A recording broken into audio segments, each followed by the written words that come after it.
What is up, y'all? Today I'm going to be showing you how to replace the rear hatch struts on your Porsche Cayman.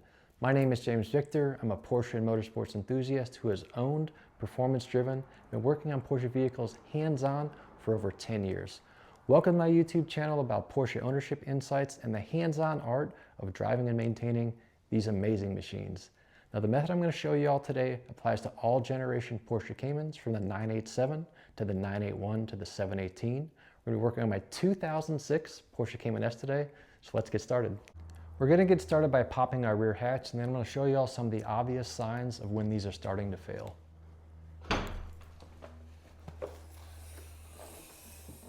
So while you'll notice this is up and it's supporting pretty decent right now, as these start to fail, you'll most noticeably know when you begin to close the hatch. So if you look, I'm going to move this down by about a foot, and as I let go, it naturally wants to start dropping. So that's a telltale sign of when these are getting close to wearing out and when it's time to replace them. Now, a couple things that people don't know is that this hatch actually lifts a lot higher than what you might defaultly set it to when you open it up. So when you come in and you take a look at your replacement shocks that you ordered here, which the part number for the Porsche 987 is 884302 by Stabilis, when I go to line these up, you immediately see that, hey, this looks like it's a few inches longer than the existing hood shock. Now, the reason for that is that this hatch is not fully extended. So what you'll need to do is actually come in and push this up even higher than you think it's capable of. And you can see just how far this actually extends. You'll need it at the full extension to come in and replace these shocks. And now you'll notice when I line the shock back up here, that's close to the exact size as you need. So again, it's going to need to be fully extended in order for you to replace these shocks. Now, you only need one tool to perform this job, and that's a small flathead screwdriver. These struts are actually held in by a series of clips, and what you'll be doing is coming in to the existing strut, releasing this clip with a small flathead screwdriver on both ends, then snapping the new ones back in place. It's that easy. But one thing I like to do as a precautionary measure is I like to apply some blue painter's tape around the area that I'll be working, just to make sure that I don't inadvertently nick or scratch my paint while I'm working on the vehicle. So let's move in now and get an up-close look at the end of one of these struts and discuss how exactly you remove them from the vehicle. So you'll see now we're zoomed in on the end of this strut right here, and there's a clip on the outside edge of it. Now, underneath this clip directly there's a small groove. What this groove is it allows you to put your small flathead screwdriver underneath it to get behind this clip and pop it out to remove the strut from the vehicle. It's the exact same process at the bottom. The only difference is that on the bottom, this clip is on the opposite end of the strut. You're going to be moving it out this way to remove it from the vehicle. We're now going to come in, get our screwdriver under the end of this clip, pop it out this way.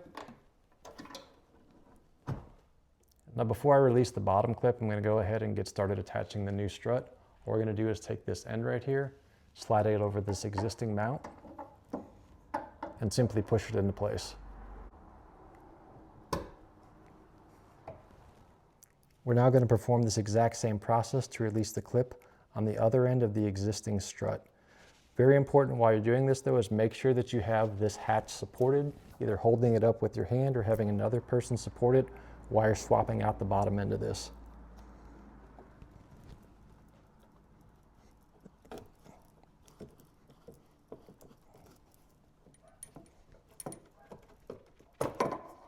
And we now have it fully removed.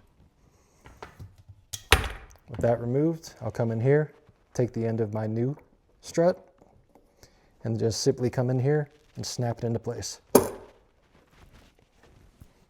Now that we understand the amazing lifting capability that a new set of struts provides, let's come in here and take a closer look at what that return looks like versus the struts that were on their way out. So I'm going to come in here, as I mentioned earlier, release it. You have that strong play that pulls it right back up. Again, this is where it was failing on the other set. Release it. You'll also probably notice that the default lifting height seems to stay right around here. That's why most people don't know that these hatches can actually fully extend all the way up. So again, I'll pull this back down to where the other ones were about failing, release it, and by default, it wants to level set about right here, or about where you can put your hand at the top of the hatch, right? But again, we know full well that we can come in here, push this up further if we need more utility, or push this up even further. if you need to load the vehicle. So again, brand new set of struts installed, very easy couple of minute job. All right, y'all, so we've just successfully installed a brand new set of struts on our Porsche Cayman. Shoot me some comments, let me know if you have any questions as you get into this. As always, I'd like to thank you guys for hanging out, supporting the channel, and checking it out.